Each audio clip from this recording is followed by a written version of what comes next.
Oi, tudo bem, pessoal? Espero que sim. Hoje um enorme privilégio bater esse papo com a Fabiola, que é CMO hoje na General Mills. Já trabalhei com ela há 16 anos atrás, a gente conta mais sobre isso. Mas, em primeiro lugar, obrigado demais por topar participar do podcast Strategies Revival, Fabi. Super obrigada pelo convite. Uma honra estar aqui com você, Rafa. Já se conhece realmente de longa data, então acho que vai ser um bate-papo bem legal. E contando para vocês, eu trabalhei muito tempo na agência Click como diretor de estratégia e um dos meus clientes principais era a Sadia, da BRF. E a Fabíola Hum. trabalhava lá na parte de marketing, então falava muito com ela, quase que todo dia, sobre a comunicação de marca no mundo digital da Sadia. Então foi muito legal, muito bacana. E falando de carreira, que a gente se conhece desde os 16 anos, quando você era gerente de marketing, e hoje é CMO, o que é incrível, parabéns demais por ela. Queria que você começasse contando um pouco da sua carreira, é o que normalmente eu peço para a turma, contar da sua carreira, da história. Você participou de grandes empresas de bens de consumo, enfim, você pode contar a sua carreira, please. Claro, vou começar do começo, né? Eu sou formada em administração de empresas, que para o marqueteiro às vezes não é tão comum, né? Me formei ali na USP, depois fiz um MBA em marketing na SPM, já ingressei logo no começo da minha carreira, já sabia que queria trabalhar em marketing, então comecei a trabalhar em marketing na Editora Abril, que na época era o Grupo Abril, fiquei 8 anos no Grupo Abril, então comecei minha carreira dentro de uma empresa de mídia, trabalhando ali com segmentação, já desde o início, depois dentro do próprio Grupo Abril, eu trabalhei 2 anos num site de música chamado Usina do Som, que foi o primórdio ali dos digitais, do mundo digital, era um site de música de streaming bem bacana, no início dos anos 2000. Depois eu fui 4 anos gerente de Playboy, né, que também é uma história bacana, que gera muita conversa divertida, mas para um marqueteiro, especialmente jovem e mulher, é um privilégio poder ter cuidado de uma marca tão icônica, né, naquele momento, com um público-alvo masculino. Então, foi bem interessante. Eu fiquei ao todo 8 anos no Grupo Abril, e daí eu amava o Grupo Abril, mas queria estar numa empresa de bem de consumo mais tradicional. E aí eu mudei para a Sadia, no começo era a Sadia, depois virou BRF. Fiquei mais 8 anos nesse mundo da Sadia de alimentos, né? Sadia BRF. Então, peguei toda a parte da fusão, fusão com Fertigão, enfim, passei por toda essa etapa. E lá cuidei de categorias e cuidei da marca Sadia, que eu acho que foi quando a gente se encontrou. Eu fui responsável por comunicação da marca Sadia por bastante tempo. Então, assim, projetos bem interessantes, né, de comunicação e também de gestão de negócios.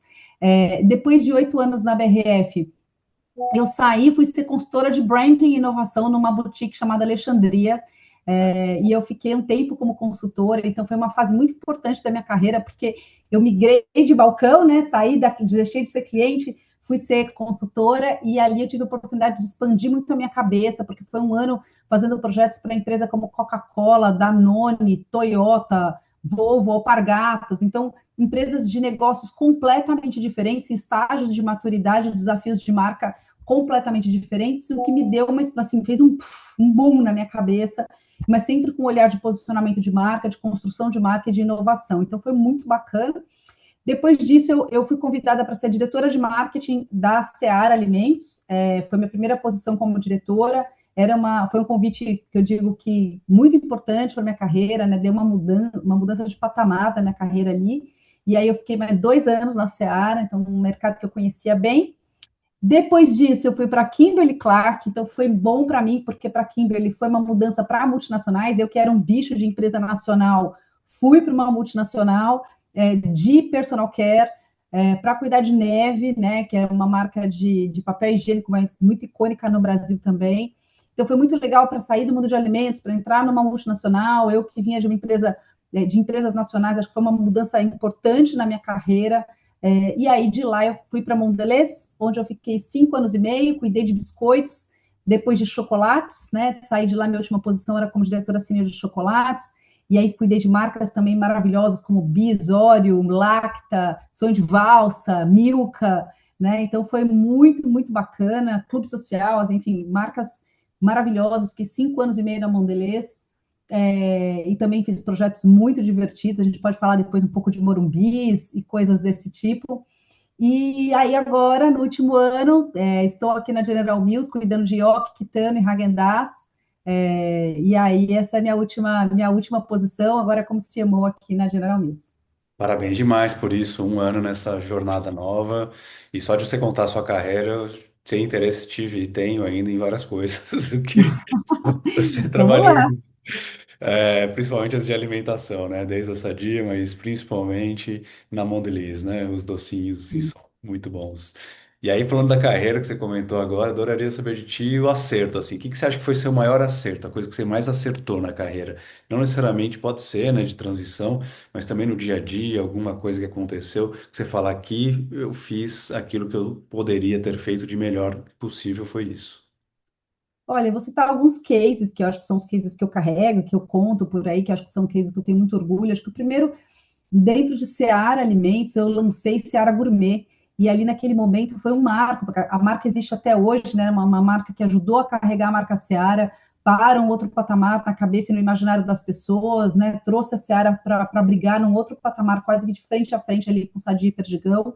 E a gente fez um portfólio completamente novo para essa marca e trouxe o Robert De Niro para a TV brasileira, né? Um impacto, uma campanha de altíssimo impacto, mostrando que a marca veio para brigar entre as grandes de alta qualidade de fato. Então, acho que ali foi um super acerto. A ideia surgiu justamente de o que a gente pode fazer de diferente para elevar a percepção de qualidade e de consideração dessa marca para um público que era muito fiel de Sadia. E aí a gente criou essa história de Série Gourmet e é um puta acerto, porque entre a ideia e a concepção e colocar o filme na rua com o produto distribuído foram 9 meses. Então, uma loucura com 16 produtos, muitos deles importados, produtos novos do zero, então marca nova, layout novo, embalagem nova. Então, assim, para quem está no mundo de alimentos sabe que isso é muito rápido, então foi um case muito legal. O outro que eu gosto muito é de Morumbis, né? É o case que eu acho que foi um super acerto para a marca Bis, acho que traz um peso para a marca Bis de entrar na cultura forte, de entrar na história aí para mais recente, uma marca que já é uma marca super conhecida, mas que muda, né, de patamar ali com um patrocínio grande, mas que entra principalmente na cultura, na boca, no boca a boca das pessoas, e acho que foi um baita acerto. Mais recentemente, acho que o acerto tem sido fazer o turnaround das marcas de Yoki Kitano, né? Acho que o meu trabalho aqui é um trabalho mais, não só de marca, mas um trabalho de virada de negócio como um todo, com uma visão e um impacto mais amplo. E que agências trabalharam nas duas que você comentou? A primeira foi W Macan, na época ainda com o W, né? Naquela época, e a mais recente de Morumbis foi a David. David, que legal. E aí, aproveitando esse gancho dos melhores momentos que você contou e coisas super impactantes que construídas, Morumbis tem muita coisa nesse aspecto, até o nome da linha de metrô é Morumbis, enfim, expandiu pra caramba. E queria saber para você qual foi o maior erro, o que que você acredita que você poderia ter feito diferente e que você tem um aprendizado tão grande que hoje aplica e faz uma diferença positiva. Mas qual foi o maior erro da sua carreira para você? Olha, acho que o maior erro também foi em bis, né? Eu era responsável por bis no momento do Felipe Neto, né? O meu time contratou o Felipe para ser uma das pessoas que estaria conosco dentro do stand da CCXP e a gente não imaginava que pudesse ter uma repercussão negativa para a marca do tamanho que teve e tudo mais. Então, acho que foi um momento delicado que a gente teve que tomar bastante cuidado em como que a gente lidava com essa crise nesse momento, aprendemos muito com a crise, melhoramos os nossos processos de contratação de influencers. Hoje eu tenho um cuidado ainda maior, né, nessa questão de contratação de influência, mas naquele momento foi um aprendizado, né, de inclusive entender impactos, o que acontece de fato, que tipo de repercussão, às vezes acontece da crise ser mais institucional, na verdade, do que no consumo. E qual foi a crise que eu não me lembro, se você puder contar? A gente contratou o Felipe Neto para estar com a gente na CCXP, e aí, em 48 horas, a gente teve uma crise de uma parte política do país que entrou numa crise contra a bis, boicotando o consumo de bis por conta da presença do Felipe com a gente na CCXP, e isso gerou uma crise institucional na época. Entendi. Belo desafio e belo aprendizado, né? Para depois ter esse, não é só controle, né? Mas ter mais essa visão delicada e um maior olhar para esse tipo de coisa. E aí, falando das coisas negativas, o que eu vejo ainda é muito na publicidade, né? O que eu vejo ainda são muitos estereótipos. Melhorou muito nos últimos anos, mas ainda há muitos estereótipos no mundo da propaganda. Na época que eu estava na Meta, mas já faz 3 anos, 3 anos e 2 meses. A gente tinha um estudo que mostrava que menos de 1% dos anúncios globais tinha LGBTQIA+. Menos de 1% tinha pessoas com deficiência física. E a maioria dos anúncios, quando eu tinha idosos, era com pouca saúde e fraqueza. 83% dos anúncios com pessoas negras eram sem representatividade, só estava lá, parecia que era um checkbox. Hum. Enfim, isso deve ter melhorado nos últimos anos, mas negativo na publicidade eu vejo isso também. Eu queria ouvir de você, o que que você acha disso e como que é hoje em dia trabalhar pensando nisso também, na quebra de estereótipos e no impacto positivo que as marcas podem ter, né? Além, claro, da comunicação para o consumidor consumir os produtos que a gente comunica. Olha, Rafa, acho que isso é uma preocupação que toda pessoa de marketing precisa ter, né? Eu acho que já é um must have, não é uma coisa que a gente tem que pensar, já é uma coisa que já está na nossa vida. Eu entendo que muitas vezes é um checklist, né? Mas a gente tem que colocar intenção e ser cada vez mais intencional. Então, por onde eu procuro passar, a gente procura ser muito intencional nessa escolha de casting, na representatividade, em colocar protagonismo. Então, já nas campanhas de Mondelez já tem muito protagonismo nesse sentido, e também agora nas campanhas de ioki, vocês não vão ver em breve, mas a gente está fazendo uma campanha agora de festa junina, em que o casting é bastante diverso, inclusive etário, inclusive de raça, assim, de gênero. A gente tem aí um casting bastante diverso, representando, porque a nossa população é muito diversa, né? Então, a gente tem uma obrigação, não só uma obrigação moral, mas uma obrigação de fato, hoje, a propaganda, ela é muito mais uma propaganda das pessoas se identificarem, não uma propaganda aspiracional, onde as pessoas tinham aquela visão, né, da aspiração. Hoje, a conversa é muito mais de autenticidade, de eu me conecto com essa marca, ela também me representa, eu me vejo, né, representado por essa marca. Então, se a gente não consegue gerar essa representatividade,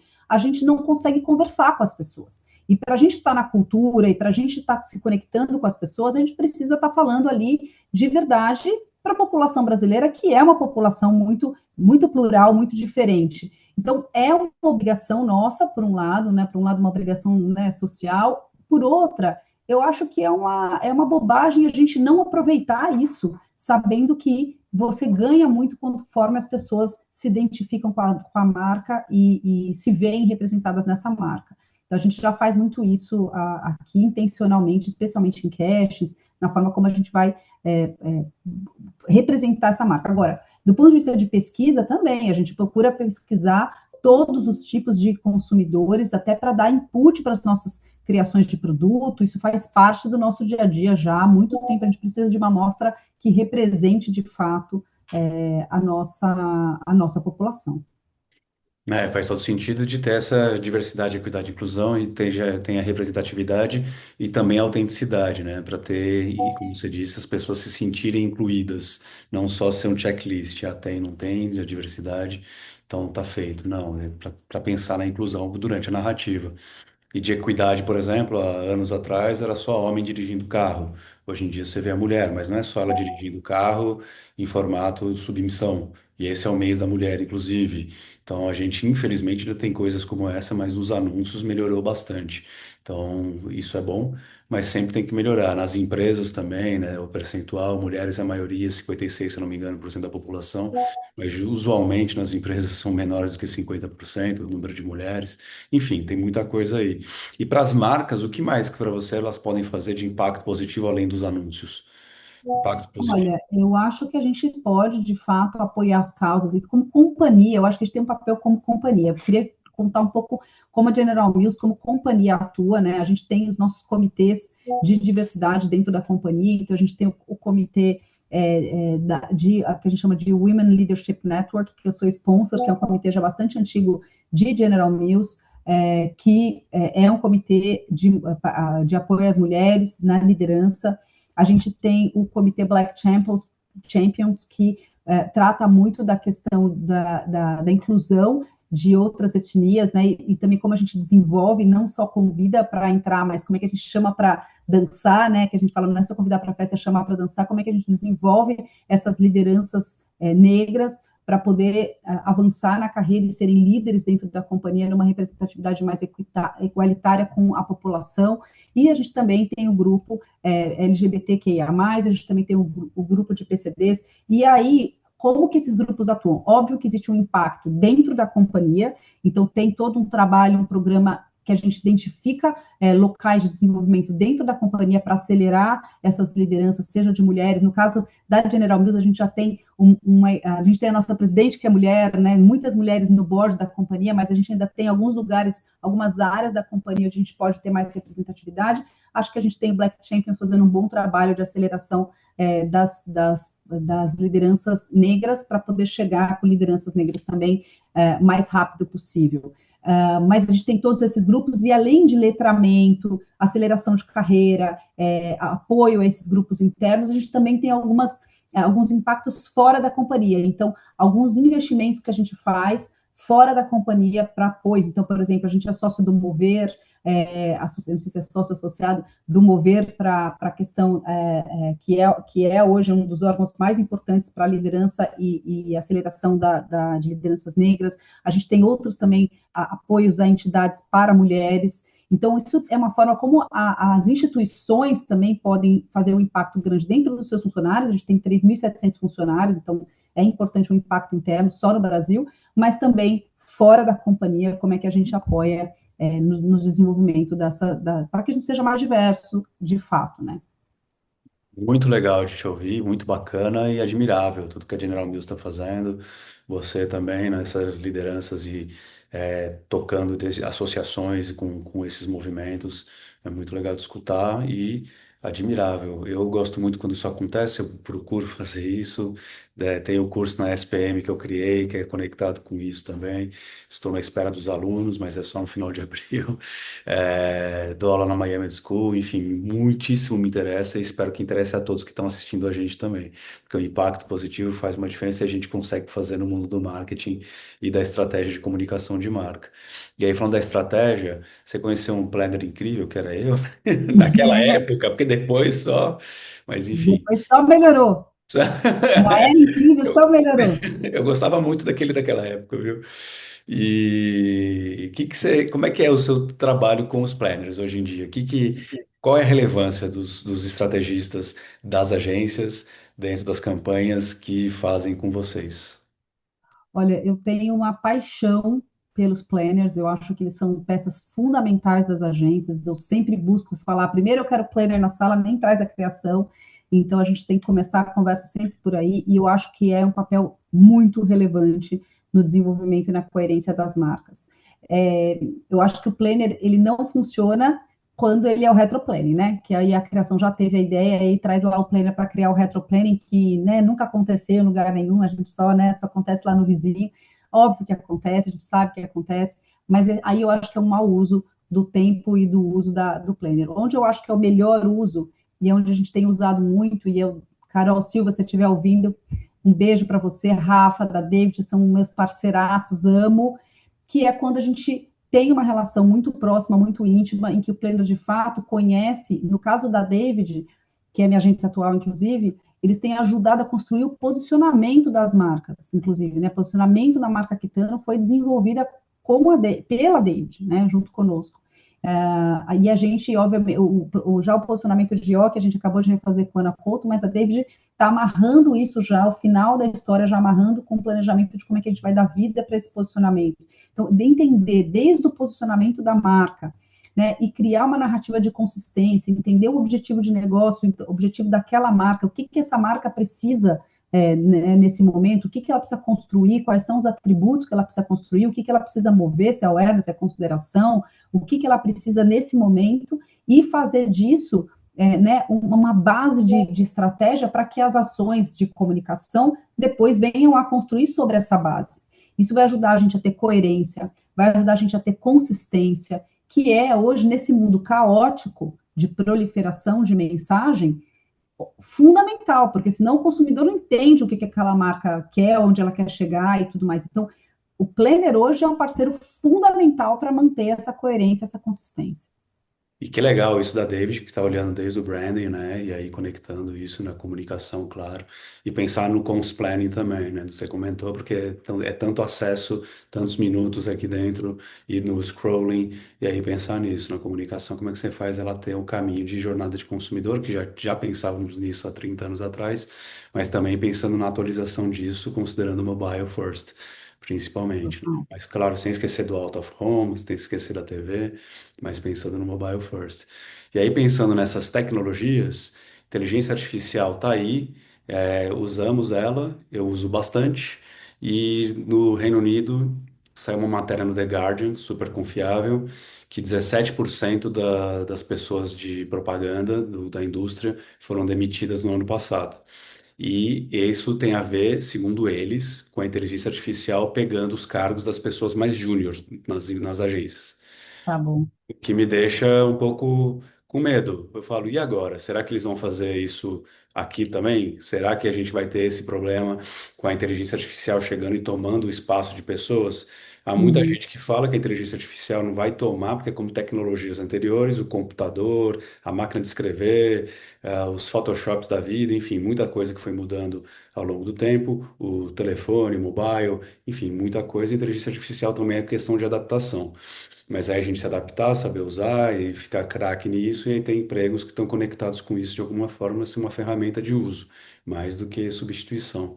Mas queria saber de ti, como é que você vê isso no mundo do marketing hoje, do uso hoje em dia, como é que é a questão do uso, todo mundo pode usar, você usa, não usa, como que usa, e se tem esse medo em relação a roubar o emprego.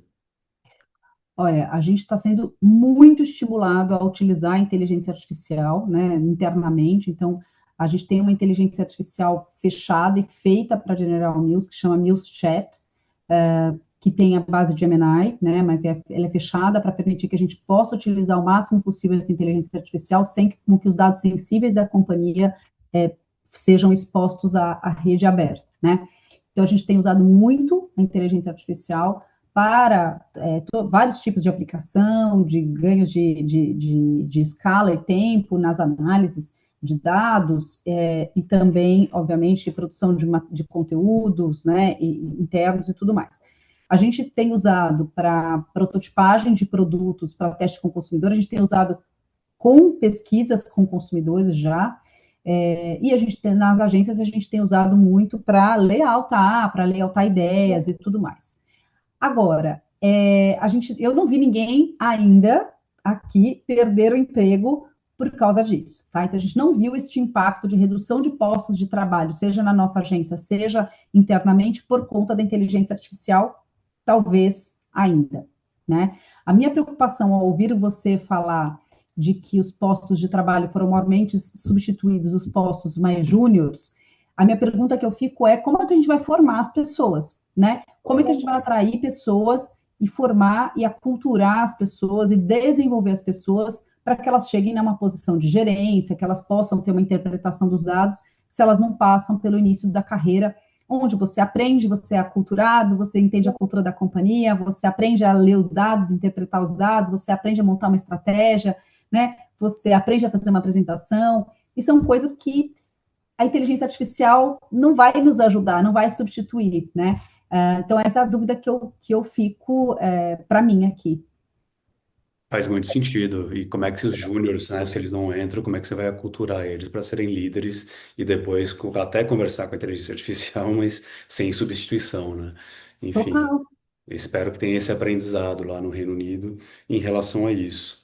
E exato. Porque como é que a gente vai, né, trazer os jovens e desenvolvê-los, né? Então, assim, eu fico realmente intrigada em como é que ele faz isso. eu também fiquei lá por quase 5 anos e não imaginava isso, ainda mais vindo de lá, né? Pois é. Mas, enfim, coisas acontecem em alguns mercados. E aí, pensando nos mercados também, pensando, aspas, mercado do marketing e da estratégia, quais que são as diferenças? Você trabalhou como consultora de estratégia lá na Alexandria, o que tem um conhecimento grande também sobre isso. Você vê os trabalhos, como você comentou aí, da David, etc., mais conectados, os estrategistas que você admira. Então, como é que você vê as diferenças e complementariedades entre seu time de marketing e os estrategistas dessas agências? Olha, é fundamental que a gente tenha essa relação de construção junto um time com o outro, né?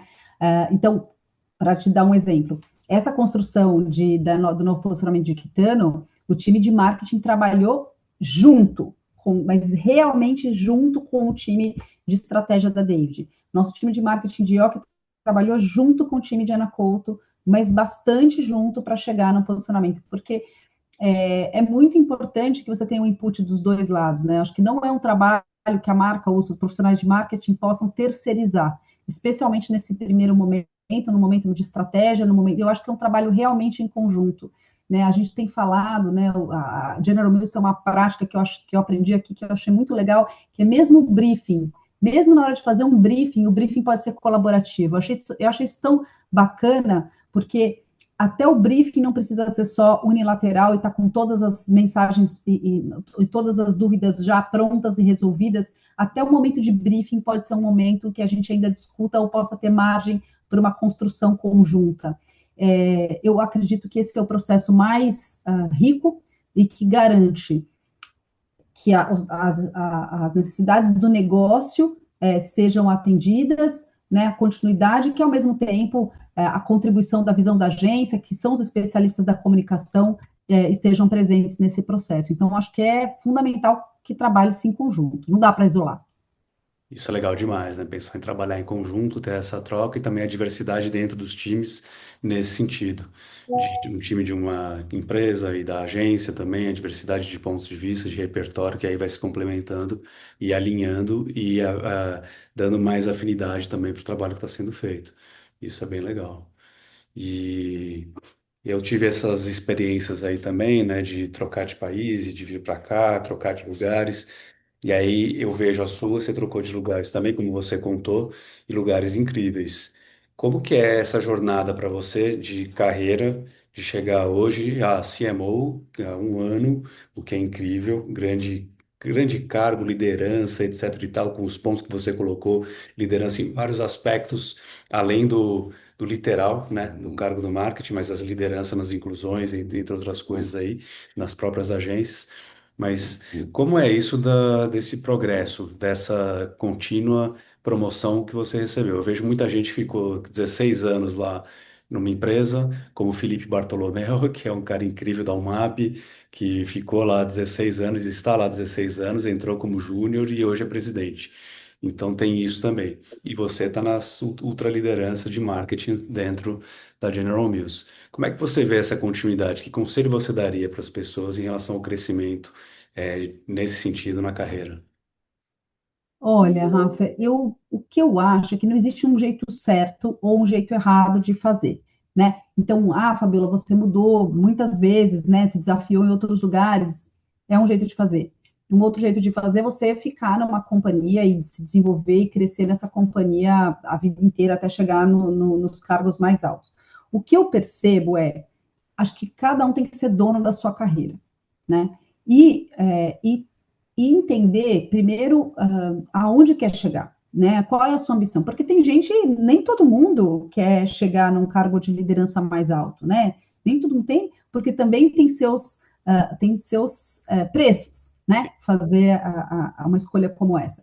Então, aonde você quer chegar? Seu objetivo é ser expatriado, seu objetivo é viver uma experiência internacional, seu objetivo é chegar na liderança, seu objetivo é ser um CEO ou um CMO, qual é o seu objetivo? E a partir daí, ter muita clareza de o que você está construindo nesse momento. Primeiro, está te levando para o seu objetivo, e segundo, você está estagnado naquele lugar ou você ainda tem desafios? Então, eu vejo pessoas que ficaram muitos anos na mesma companhia, mas tiveram desafios, né? Não ficaram no mesmo lugar, né? Foram se desafiando, foram tendo a oportunidade de viver mesmo dentro da mesma companhia, histórias diferentes foram agregando, né, foram se desenvolvendo, foram se preparando para chegar onde queriam chegar, mesmo dentro da mesma companhia. E isso está tudo bem. Eu acho que isso é excelente. Você tem uma história consistente, você está na mesma companhia, mas você não está estagnado, você está aprendendo ao longo da jornada e está crescendo e está se desenvolvendo. E essas pessoas têm um conhecimento muito profundo do negócio que atuam e tem um valor inestimável para a cultura daquela companhia, né? Então faz todo sentido que elas sejam promovidas, que elas cresçam na mesma companhia. Agora, tem uma outra forma de fazer, que é você procurar se desenvolver e procurar desafios diferentes que te complementem com capacidades diferentes, né, capabilities diferentes, dentro de uma jornada de, olha, eu vou aproveitar essa oportunidade aqui, porque isso vai me dar algo novo, algo que eu não tive ainda. Então, por exemplo, dentro da minha jornada, eu quis virar consultora de branding, que é uma coisa que eu queria, né, para expandir meu repertório, para viver um outro lado da jornada, para viver uma outra história, até possível uma mudança de carreira. Eu cheguei a questionar se naquele momento eu voltaria ou não para a corporação. Hoje penso nisso, assim, quando o mundo da corporação eventualmente não tiver mais, posso eu voltar para a consultoria ou não? Então, uma coisa que eu já experimentei, mudei de editora para alimento, de alimento para personal care, voltei para alimento. Então, eu acho que eu fui construindo repertório na minha carreira, e dentro de cada um dos desafios também que eu aceitei, eu sempre procurei, eu sou uma profissional de marketing hoje que tenho dentro da minha jornada empresas nacionais, empresas multinacionais, eu tenho empresas mais focadas em negócio e momentos de muito branding, inovação, marketing, né, mais comunicação, mais construção de marca. Então, isso acabou me dando um repertório diferente, que isso é um pouco do quem eu sou hoje. Então, esse é meu conselho para quem está começando, assim. Primeiro, tenha clareza onde você quer chegar. Segundo, vê se a sua trajetória está te levando nessa direção. E terceiro, aonde você está, tem que estar agregando, tem que estar te desafiando, tem que estar te trazendo desafios novos. Se não tiver, procure algum lugar que vai te desafiar, vai te completar. É bom demais. Pensar num lugar que te desafia, vai te completar, porque aí você evolui também, tecnicamente, pessoalmente, emocionalmente, profissionalmente, principalmente. Mas Exato. esses desafios te evoluem, né? Com os aprendizados também de cada um e com as tentativas e interesses que gera em ti. E eu fiquei pensando bastante depois de você falar do Morumbis, que, enfim, sou corintiano, né? Mas tudo bem, tudo bem. Meu time jogou mal ontem, mas tudo bem também. Mas fiquei pensando de onde veio a ideia, sabe, do Morumbis. Porque na, na arena do Coringão não podia porque não termina com bis, né? Não dá para terminar. Morumbi dá para terminar. É, Mas da onde veio essa ideia? Como que ela chegou a vocês? tem uma brincadeira que agora o pessoal vira para mim e fala assim: Fabiola, agora você vai fazer o Itaquerioque, a gente vai fazer Boa aquele, ideia. enfim, o Morumbi foi uma história, é o seguinte, a gente estava, como companhia, buscando uma propriedade para bis, buscando algo que pudesse trazer um impacto maior para a marca.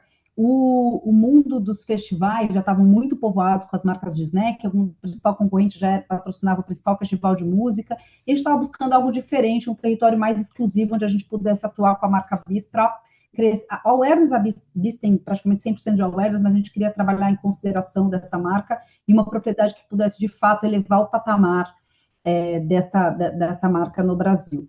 E aí o São Paulo Futebol Clube teve a ideia, tá? Eles tiveram a ideia, nos procuraram, e nesse contexto em que a gente estava buscando uma propriedade, mas aí o São Paulo vem, e eles tinham três opções.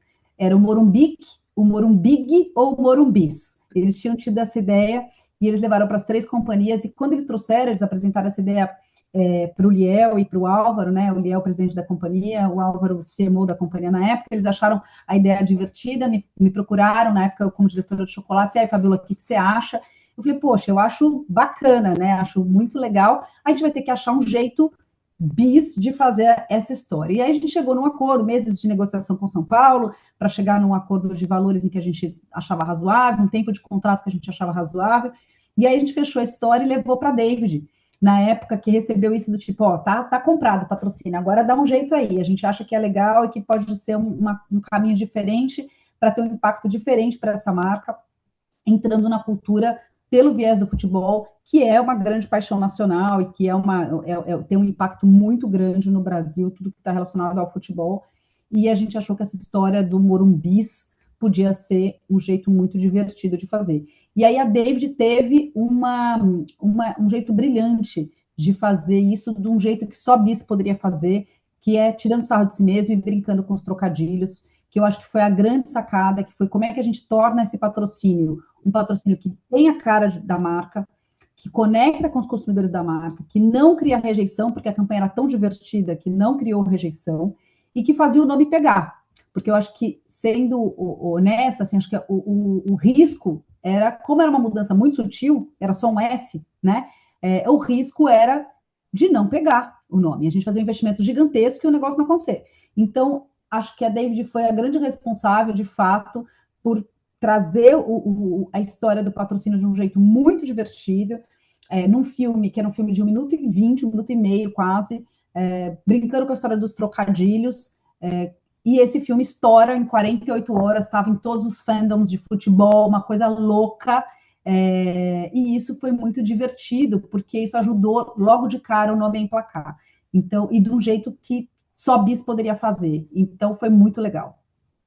E vai grandes resultados, né? Imagino, nos vários aspectos da marca, construção da mensagem que vocês gostariam, do retorno que vocês gostariam para a marca e para Profit também, né?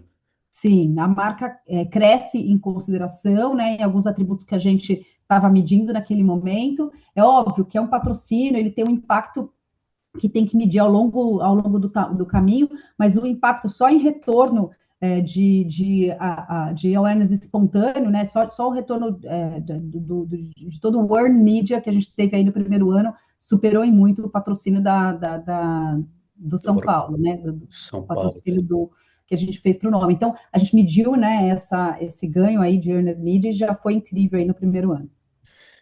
Vamos pensar no Itaquerão, então. Itaqueri, Não é? Itaquerioque. Você tá carioca, o pessoal que brinca, né? Os corintianos aqui falam, poxa, Fabiola, mas agora você tem que fazer alguma coisa para nós.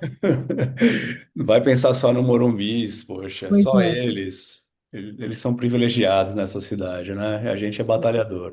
Mas aqui a gente entra numa discussão grande que eu não vou conseguir parar de falar.